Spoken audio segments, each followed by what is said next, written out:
Hello students, how are you. अब हम देखेंगे कोलेराउस नियम का अनुप्रयोग। हमने बात की थी कोलेराउस के नियम की। कोलेराउस के नियम की बात की थी हमने। कोलेराउस ने क्या नियम दिया था? आयनों के स्वतंत्र अभिगमन का नियम दिया था। किसने? कोलेराउस ने। ठीक। और क्या नियम था कोलेराउस का? कि अनंत तनुता पर किसी भी वैद्युत अपघट्य की जो मोलर चालकता है वो उसके धनायन और ऋणायन की मोलर चालकताओं के योग के क्या होती है? बराबर होती है। ठीक। अब कोलेराउस के नियम के अनुप्रयोग की बात करेंगे कि कोलेराउस का नियम कहां हम अप्लाई कर सकते हैं। पहले हम बात करेंगे दुर्बल वैद्युत अपघट्य की अनंत तनुता पर मोलर चालकता गिनना। दुर्बल वैद्युत अपघट्य की अनंत तनुता पर मोलर चालकता ज्ञात करना। ठीक है, दुर्बल वैद्युत अपघट्य की अनंत तनुता पर मोलर चालकता ज्ञात करेंगे कोलेराउस के नियम का उपयोग करके।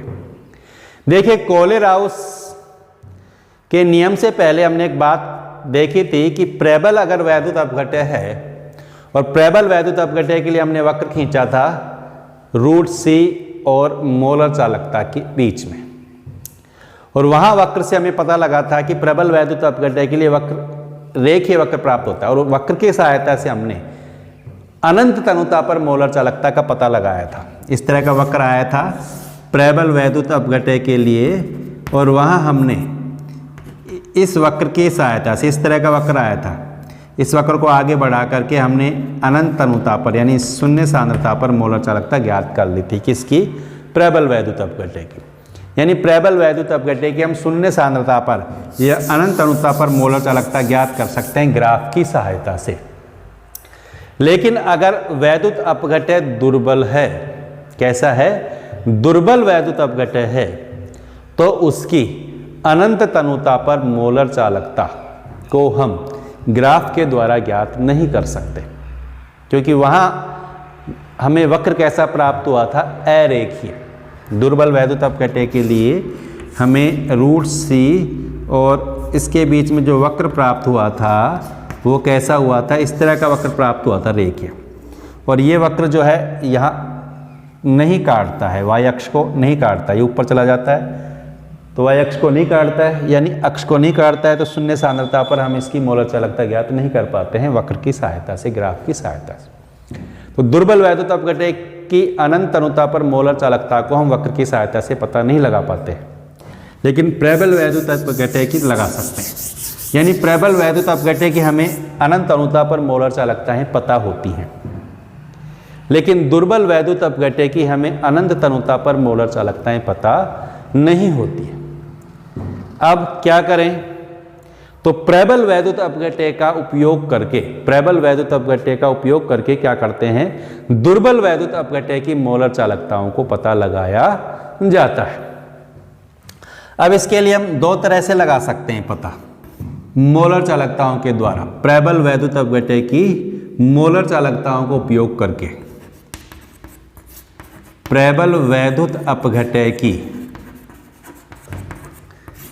मोलर चालकताओं का उपयोग करके प्रबल वैद्युत अपघट्य की अनंत तनुता पर मोलर चालकता का उपयोग करते हैं।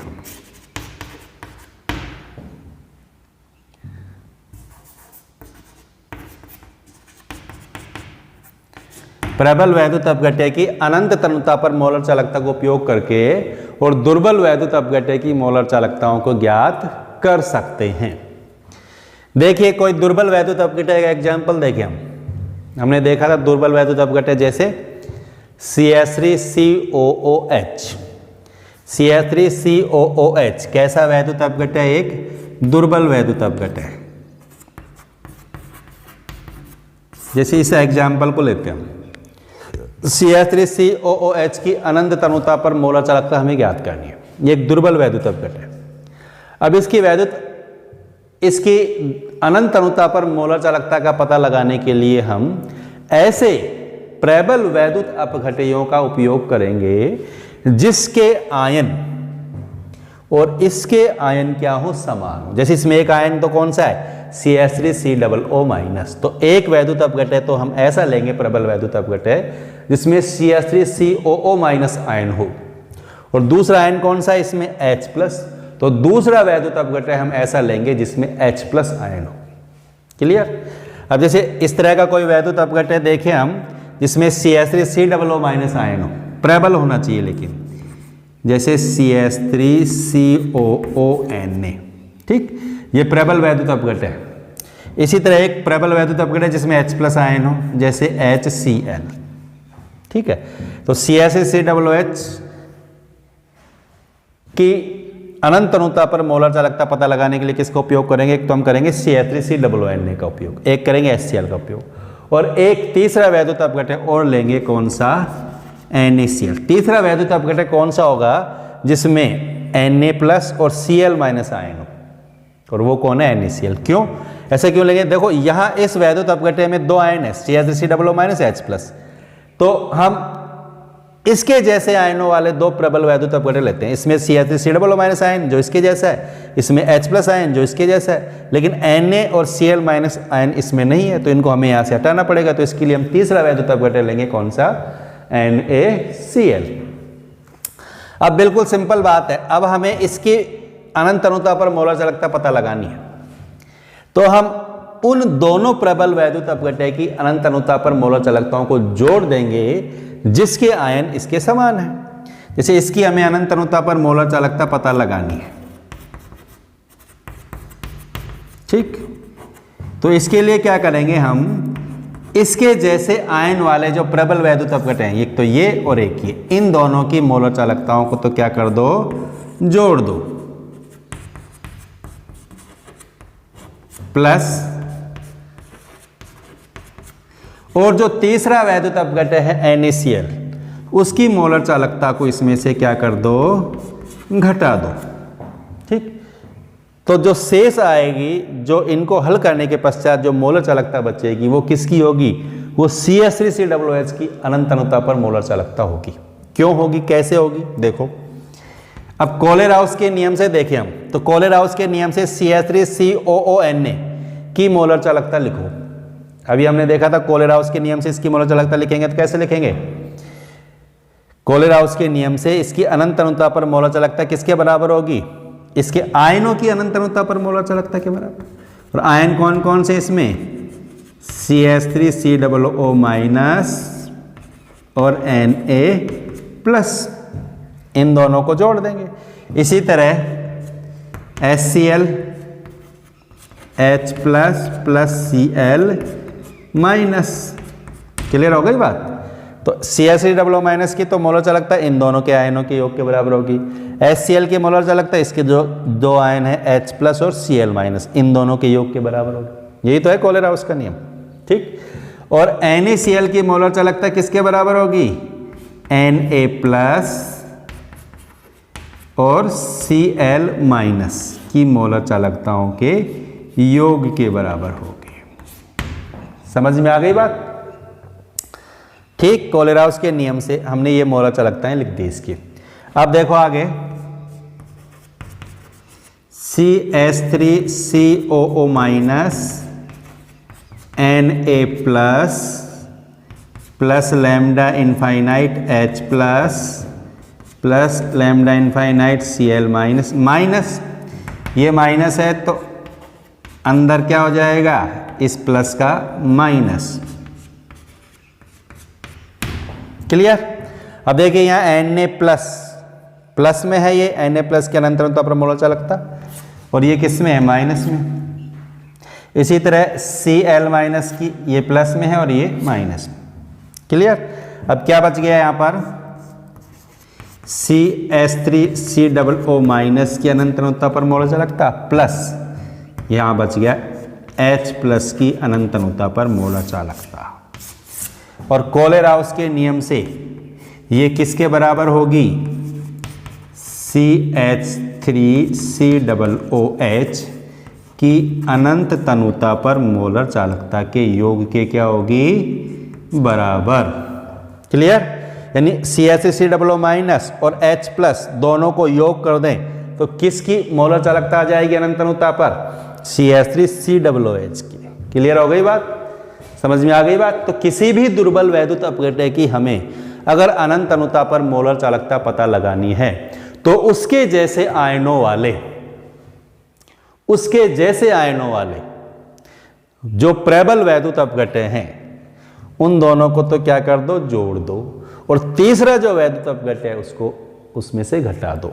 ठीक है, इन दोनों की अनंत अनुता पर मोलर चालकताओं को तो जोड़ दिया और NaCl की अनंत अनुता पर मोलर चालकता को घटा दिया। जो अंतर आएगा, जो आंसर आएगा वो इस दुर्बल वैद्युत अपघटय की अनंत अनुता पर मोलर चालकता के बराबर होगा। इस तरह के न्यूमेरिकल्स आते हैं तो कोई भी एक दुर्बल वैद्युत अपघटय दे देगा और 3 प्रबल वैद्युत अपघटय दे देगा। वो कहेगा इस दुर्बल वैद्युत अपघटय की मोलर चालकता ज्ञात कीजिए अनंत अनुता पर, और जो 3 प्रबल वैद्युत अपघटय उनके मान दिए जाएंगे। तो हमें करना क्या है, समझ में आ गया? समझ में आ गया ना? बिल्कुल। तो दुर्बल वैद्युत अपघटय के समान आयन वाले जो 2 प्रबल वैद्युत अपघटय हैं उनकी तो मोलर चालकताओं क्या कर दो, जोड़ दो, और जो तीसरा है उसको क्या कर दो, घटा दो। क्लियर? अब इसी के जैसे एक एग्जाम्पल और देखें हम। जैसे मान लीजिए हमारे पास नेक्स्ट एग्जाम्पल देखते हैं हम। देखिए अब इसको इंपॉर्टेंट चीज है, ध्यान से देखते रहेंगे। इस तरह के न्यूमेरिकल एग्जाम में आते हैं, सरल न्यूमेरिकल हैं, समझ में आ गए तो 2 नंबर का एग्जाम में आएगा बोर्ड के में, ध्यान रखना। कंपटीशन एग्जाम में भी आते हैं, इसलिए ध्यान से देखते रहेंगे, इंपॉर्टेंट चीज आने वाली है। देखिए आगे, ये देखिए जैसे NH4OH की हमें अनंत अनुता पर मोलर चालकता पता लगानी, एक दुर्बल वैद्युत अपघटय है। ठीक, अब इसके लिए प्रबल वैद्युत अपघटय दे रखे हैं इसने। एक तो दे दिया NH4Cl, एक दे दिया NaOH और एक दे दिया NaCl। क्लियर? 3 प्रबल वैद्युत अपघटय की अनंत अनुता पर मोलर चालकताएं दे दी, इसकी पता लगानी है। और 3 प्रबल वैद्युत अपघटय NH4Cl, NaOH और NaCl की अनंत अनुता पर मोलर चालकता हमें दी गई। कोई भी मान दे देगा तो इसकी हमें पता लगानी है। कैसे लगाएंगे, समझ में आ गया ना सबको? कैसे लगाएंगे? NH4OH की अनंत अनुता पर मोलर चालकता किसके बराबर होगी, बताइए? Very good. इसके जैसे आयन वालों को जोड़ दो, यानी NH4 प्लस है इसमें, तो इससे कौन सा आयन प्राप्त होगा, NH4 प्लस। तो इसकी अनंत अनुता पर मोलर चालकता को क्या कर दो, जोड़ दो। Very nice. और क्या करें, और किसको जोड़ेंगे? इसमें कौन सा आयन है, OH माइनस। तो OH माइनस आयन किस में है, NaOH में। इसको भी क्या कर दो, जोड़ दो। Very good. और तीसरा क्या करेंगे, क्या करेंगे, घटा देंगे। ठीक है, तो NaCl की जो अनंत अनुता पर मोलर चालकता उसको घटा दो। तो ये जो आंसर आएगा वो किसके बराबर होगा, NH4OH की अनंत अनुता पर मोलर चालकता के बराबर होगा। क्लियर? कर सकते हैं, कोई दिक्कत नहीं। ठीक, तो इस तरह हम प्रबल वैद्युत अपघटय की मोलर चालकता का उपयोग करके, अनंत अनुता पर मोलर चालकता का उपयोग करके और दुर्बल वैद्युत अपघटय की अनंत अनुता पर मोलर चालकता का पता लगा सकते हैं। ठीक, इसके अलावा दुर्बल वैद्युत अपघटय की अनंत अनुता पर मोलर चालकता को पता लगाने के लिए अभिगमनांक का भी उपयोग किया जाता है। किसका उपयोग किया जाता है, अभिगमनांक। अभिगमनांक का उपयोग करके हम अनंत अनुता पर मोलर चालकता पता लगा सकते हैं। दुर्बल वैद्युत अपघटय की अनंत अनुता पर मोलर चालकता पता लगा सकते हैं। किसका उपयोग करके, अभिगमनांक का। तो अब हम देखेंगे अभिगमनांक क्या होता है और अभिगमनांक का उपयोग करके किस प्रकार से हम दुर्बल वैद्युत अपघटय की अनंत अनुता पर मोलर चालकता का पता लगा सकते हैं। ये एक बहुत ही महत्वपूर्ण बिंदु है आपके लिए, तो इसको आपको ध्यान से देखना है। अभिगमनांक के द्वारा किसी दुर्बल वैद्युत अपघटय की अनंत अनुता पर मोलर चालकता का पता कैसे लगाएंगे। देखिए, पहले बात तो हम ये देखते हैं कि अभिगमनांक होता क्या है।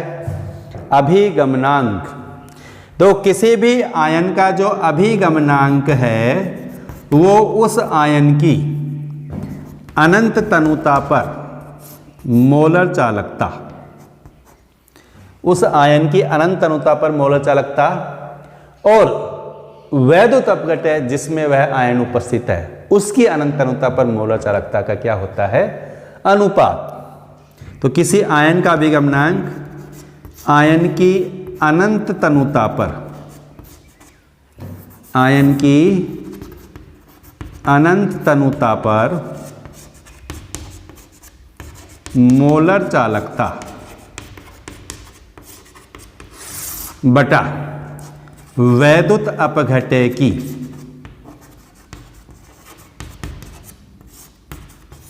अनंत तनुता पर मोलर चालकता।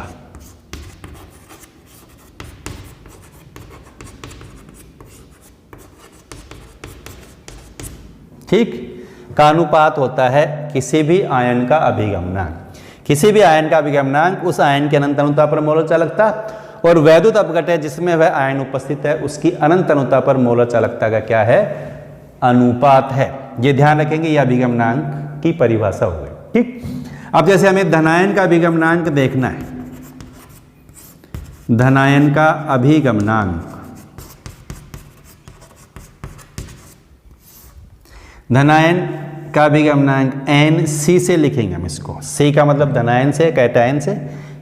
ठीक, तो धनायन की अनंत तनुता पर मोलर चालकता बटा वैद्युत अपघटय की अनंत तनुता पर मोलर चालकता। ठीक है, इन दोनों के अनुपात के बराबर हो गया। इसी तरह ऋणायन की अनंत, ऋणायन का अभिगमनांक देखें हम, ऋणायन का अभिगमनांक किसके बराबर हो जाएगा? ऋणायन को लिखेंगे, ऋणायन का अभिगमनांक Na, A से है एनायन, तो ऋणायन का अभिगमनांक बराबर lambda infinite minus upon lambda infinite, यानी ऋणायन की अनंत तनुता पर मोलर चालकता बटा वैद्युत अपघटय जिसमें वह आयन उपस्थित है की अनंत तनुता पर मोलर चालकता। क्लियर हो गई बात? अब देखो, इसकी सहायता से हम ये पता लगा सकते हैं लैम्डा प्लस इनफाइनाइट, यानी धनायन की अनंत तनुता पर मोलर चालकता क्या हो जाएगी? सूत्र से पता लगाएं, तो अभिगमनांक गुणा वैद्युत अपघटय की अनंत तनुता पर मोलर चालकता। ये हो जाएगा धनायन के लिए, धनायन की अनंत तनुता पर मोलर चालकता बराबर हो जाएगी उसके अभिगमनांक गुणा वैद्युत अपघटय की अनंत तनुता पर मोलर चालकता। इसी तरह ऋणायन की अनंत तनुता पर मोलर चालकता किसके बराबर हो जाएगी? ऋणायन का अभिगमनांक गुणा वैद्युत अपघटय की अनंत तनुता पर मोलर चालकता। क्लियर? हमें धनायन की अनंत तनुता पर मोलर चालकता पता लग जाएगी और ऋणायन की अनंत तनुता पर मोलर चालकता पता लग जाएगी इस सूत्र के द्वारा, अभिगमनांक के द्वारा। अब कोलेराउस के नियम से हम दुर्बल वैद्युत अपघटय की अनंत तनुता पर मोलर चालकता पता लगा सकते हैं। कोलेराउस के नियम से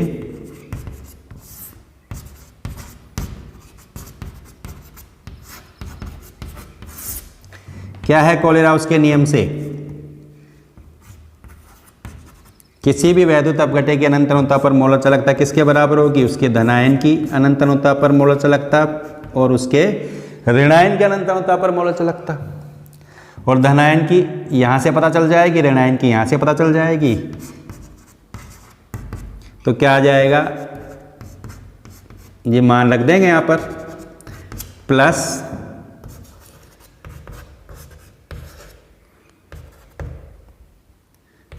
ठीक। तो इस सूत्र का उपयोग करके हम किसी भी दुर्बल वैद्युत अपघटय की अनंत तनुता पर मोलर चालकता ज्ञात कर सकते हैं। इसके लिए हमें क्या होना चाहिए? पता होना चाहिए धनायन का अभिगमनांक और वैद्युत अपघटय की अनंत तनुता पर मोलर चालकता।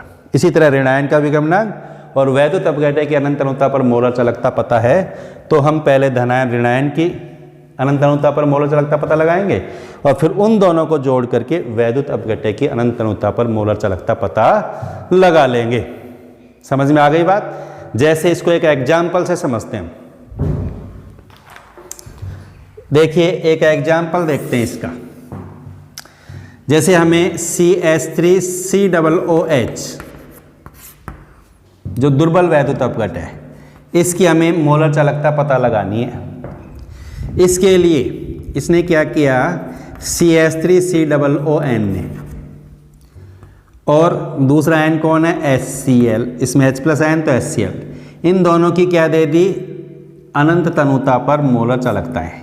इन दोनों की अनंत तनुता पर मोलर चालकता है हमें पता है, ठीक। और इनके अभिगमनांक किसके, कौन कौन है, CH3COO माइनस और H प्लस के अभिगमनांक हमें पता है। क्या क्या पता है हमें, एक तो इसकी अनंत तनुता पर मोलर चालकता पता है हमें, और एक HCl की अनंत तनुता पर मोलर चालकता पता है, ये दोनों पता है हमें, ठीक। इसी प्रकार H प्लस, ये क्या है, धन H प्लस का अभिगमनांक, और हमें क्या पता है, CH3COO माइनस का अभिगमनांक। ये 4 वैल्यू देगा, न्यूमेरिकल अगर देता है तो 4 वैल्यू देगा, अभिगमनांक देगा धनायन ऋणायन का, और वैद्युत अपघटय जिसके वो आयन है उनकी क्या दे देगा, अनंत तनुता पर मोलर चालकताएं दे देगा। अब इसकी हमें अनंत तनुता पर मोलर चालकता पता लगानी है, तो क्या करेंगे हम, क्या करेंगे, उस सूत्र के अनुसार देखो, धनायन के अभिगमनांक को तो किससे गुणा करेंगे, जिस वैद्युत अपघटय का वह आयन है। जैसे H प्लस किस में है, HCl में, तो H प्लस का जो अभिगमनांक है, धनायन का जो अभिगमनांक है, उसको तो गुणा कर देंगे किससे, उसके वैद्युत अपघटय की अनंत तनुता पर मोलर चालकता से, ठीक, प्लस कर देंगे, तो ये तो आ जाएगा धनायन की अनंत तनुता पर मोलर चालकता। और फिर ऋणायन के अभिगमनांक को, ऋणायन का अभिगमनांक कौन सा है, ये, तो इसको गुणा कर देंगे किससे, उसके वैद्युत अपघटय की अनंत तनुता पर मोलर चालकता से, ठीक, समझ में आ गई बात। तो इस तरह हम पता लगा लेंगे दुर्बल वैद्युत अपघटय की अनंत तनुता पर मोलर चालकता को अभिगमनांकों का उपयोग करके। क्लियर हो गई बात। तो यहाँ 4 वैल्यू दे देगा, वैद्युत अपघटय की अनंत तनुता पर मोलर चालकता दे देगा, दूसरे वैद्युत अपघटय की अनंत तनुता पर मोलर चालकता दे देगा, और धनायन और ऋणायन के अभिगमनांक देगा, ठीक है। तो धनायन और के अभिगमनांक को तो वैद्युत अपघटय जिसका वह धनायन है उसकी मोलर चालकता से गुणा कर देंगे, ऋणायन के अभिगमनांक को वैद्युत अपघटय जिसका वह आयन है उसकी मोलर चालकता से गुणा कर देंगे, और इन दोनों को जोड़ करके हम दुर्बल वैद्युत अपघटय की अनंत तनुता पर मोलर चालकता पता लगा लेंगे। समझ में आ गया होगा आपको, बिल्कुल समझ में आ गई बात, ठीक है। तो ये ध्यान रखेंगे आप। कोलेराउस के नियम का उपयोग करके हम किसी वैद्युत अपघटय के वियोजन की मात्रा को पता लगा सकते हैं। देखिए, तनुता में जब वृद्धि करते हैं तो वैद्युत अपघटय पदार्थ के वियोजन में वृद्धि होती है, वैद्युत अपघटय पदार्थ का वियोजन की मात्रा में वृद्धि होती है, और दुर्बल वैद्युत अपघटय के लिए वियोजन की मात्रा में बहुत ज़्यादा परिवर्तन आते हैं तनुता में वृद्धि करने पर। तनुता में वृद्धि करने पर मोलर चालकता में वृद्धि होती है, C सांद्रता पर मोलर चालकता, और जब सांद्रता 0 कर दी जाती है तो ये हो जाती है अनंत तनुता पर मोलर चालकता। कब हो जाती है, जब C सांद्रता किसकी तरफ जाती है, 0 की तरफ, तो मोलर चालकता अधिकतम हो जाती है, मैक्सिमम हो जाती है। और जब मोलर चालकता अधिकतम हो जाती है तो माना जाता है कि वियोजन लगभग पूर्ण हो जाता है, ठीक है। वैद्युत अपघटय का लगभग या कंप्लीट वियोजन हो जाता है 100%, ऐसा मान के चलते हैं। कब, जब तनुता अनंत हो जाती है, क्योंकि उसके बाद उसकी मोलर चालकता में परिवर्तन नहीं आता। इसका मतलब अनंत तनुता पर वियोजन क्या हो जाता है, पूर्ण हो जाता है। तो वियोजन की मात्रा एल्फा कैसे पता लगाते हैं, वियोजन की मात्रा एल्फा C सांद्रता पर मोलर चालकता अपॉन अनंत तनुता पर मोलर चालकता। C सांद्रता पर मोलर चालकता बटा अनंत तनुता पर मोलर चालकता का जो अनुपात है वो वियोजन की मात्रा के बराबर होगा, ठीक। और वियोजन की मात्रा एल्फा, अब यहाँ पर हम कोलेराउस के नियम को अप्लाई कर सकते हैं, लैम्डा C यानी C सांद्रता पर मोलर चालकता। अब इसका मान हम पता लगाएंगे कोलेराउस के नियम से, कैसे, अनंत तनुता पर मोलर चालकता किसी वैद्युत अपघटय की किसके बराबर होगी, उसके धनायन की अनंत तनुता पर मोलर चालकता प्लस उसके ऋणायन की अनंत तनुता पर मोलर चालकता, ठीक। तो इसका उपयोग करके हम किसी भी वैद्युत अपघट्य पदार्थ के लिए वियोजन की मात्रा की गणना कर सकते हैं। ठीक है, यहाँ हम धनायन ऋणायन की संख्या न्यू प्लस और यहाँ लिख सकते हैं न्यू माइनस। अब ये डिपेंड करेगा वैद्युत अपघट्य पर। ये धनायन की संख्या, ये धनायन की अनंत अनुता पर मोलर चालकता, ये ऋणायन की संख्या, ये ऋणायन की अनंत अनुता पर मोलर चालकता। ठीक है, समझ में आ गई बात। तो इस तरह हम पता लगा सकते हैं वियोजन की मात्रा एल्फा को। इसके अलावा कोलेराउस के नियम का उपयोग करके हम कोलेराउस के नियम से वियोजन स्थिरांक का भी पता लगा सकते हैं। वियोजन स्थिरांक का पता लगाएंगे हम कैसे? देखिए, ये एक इंपॉर्टेंट टॉपिक है। वियोजन स्थिरांक का पता कैसे लगाएंगे, इस पे आधारित न्यूमेरिकल्स भी बनते हैं, ध्यान से देखेंगे। वियोजन स्थिरांक होता क्या है, पहले इसकी बात करें। कोई भी वैद्युत अपघट्य है, जैसे ए बी, इसका वियोजन होगा ए प्लस प्लस बी माइनस। ठीक है, ये वैद्युत अपघट्य है ए बी, इसका वियोजन होगा ए प्लस प्लस बी माइनस में। अब प्रारंभ में, ये हमने पढ़ा है पहले भी, 11वीं क्लास में पढ़ा है। प्रारंभ में मान लेते हैं इसके कितने मोल हैं, सी, और प्रारंभ में इसका वियोजन नहीं आता, इनकी मात्रा कितनी है, 0। इसके कितने मोल हैं, 0। इसके कितने मोल हैं, 0। इसके सी हैं। जब वियोजन नहीं हुआ है, वियोजन के पश्चात जब वियोजन हो गया, मान लेते हैं वियोजन की मात्रा कितनी है, एल्फा। वियोजन की मात्रा क्या है, एल्फा। तो सी में से किसका वियोजन होगा, सी में से सी एल्फा। एक में से एल्फा, तो सी में से सी एल्फा का वियोजन होगा। ठीक, तो इसमें सी एल्फा का वियोजन होगा तो ए कितने बन जाएंगे, सी एल्फा, और बी भी कितने बन जाएंगे, सी एल्फा। क्लियर, समझ में आ गई बात।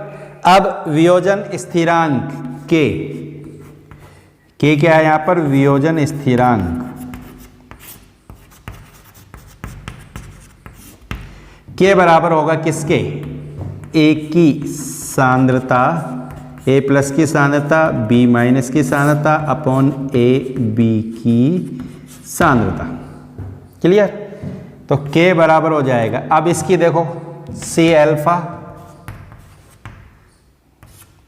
और ये भी सी एल्फा, इसकी सांद्रता भी क्या है, सी एल्फा वियोजन के पश्चात, अपॉन ए बी की सांद्रता क्या है, सी माइनस सी एल्फा। क्लियर, अब यहाँ सी तो सी स्क्वायर एल्फा स्क्वायर अपॉन, यहाँ सी कॉमन आ जाएगा, सी 1 माइनस एल्फा। सी कॉमन आ गया तो क्या आ गया, 1 माइनस एल्फा। तो सी से सी कट जाएगा तो क्या आ जाएगा, सी के बराबर C alpha square upon 1 minus alpha. ठीक है, C alpha square upon 1 minus alpha, यही आ जाएगा ना, सी से सी कैंसिल हो जाएगा, तो C alpha square upon 1 minus alpha. ये आ गया के, यानी किसी वैद्युत अपघट्य का वियोजन स्थिरांक। ये हमने पढ़ा हुआ है, ध्यान रखेंगे। हमें ये पता ध्यान रखना है कि के बराबर होता है C alpha square upon 1 minus alpha. कैसे आया, क्लियर हो गई बात। अब हम के का मान पता लगाएंगे कोलेराउस के नियम का उपयोग करके। एल्फा का मान हमने अभी पता लगाया है। एल्फा क्या है, वियोजन की मात्रा, और वियोजन की मात्रा के लिए कोलेराउस नियम क्या है, सी सांद्रता पर मोलर चालकता बटा अनंत तनुता पर मोलर चालकता, यही है। अतः के बराबर क्या हो जाएगा, सी एल्फा स्क्वायर की जगह हम क्या रख देंगे, अपॉन स्क्वायर। इसी तरह 1 माइनस, क्लियर। ठीक, अब इसको सॉल्व कर देंगे तो के बराबर आ जाएगा किसके, सी के बराबर किसके आ जाएगा, सी लैम्डा सी का square upon lambda infinite minus lambda C. ये सूत्र आ जाएगा हमारे पास, इसको सोल्व करेंगे तो ये आ जाएगा अपने पास। वियोजन स्थिरांक के बराबर हो जाएगा सी क्या है यहाँ पर सांद्रता, लैम्डा सी स्क्वायर, सी सांद्रता पर मोलर चालकता, लैम्डा इनफाइनाइट अनंत अनुता पर मोलर चालकता, लैम्डा इनफाइनाइट माइनस लैम्डा सी। तो इस व्यंजक का, इस इक्वेशन का उपयोग करके हम वियोजन स्थिरांक का मान पता लगा सकते हैं। ठीक, तो ये हो गए कोलेराउस नियम के अनुप्रयोग जो हमारे सिलेबस में हैं। ठीक है, पहला अनुप्रयोग क्या है? कोलेराउस के नियम का अनुप्रयोग पहला हमने देखा, किसी भी दुर्बल वैद्युत अपघटय की अनंत अनुता पर मोलर चालकता पता लगा सकते हैं। दो तरह से पता लगाया, एक तो प्रबल वैद्युत अपघटय की मोलर चालकताओं को उपयोग करके और एक अभिगमनांक का उपयोग करके, और ये इंपॉर्टेंट है जिस पर आधारित न्यूमेरिकल एग्जाम में आते हैं। दूसरा हमने देखा अल्फा यानी वियोजन की मात्रा का पता लगाया, और तीसरा हमने देखा वियोजन स्थिरांक के का पता लगाया कोलेराउस के नियम का उपयोग करके। कोई प्रॉब्लम? ठीक है, ध्यान से वीडियो देखने के लिए आपका धन्यवाद।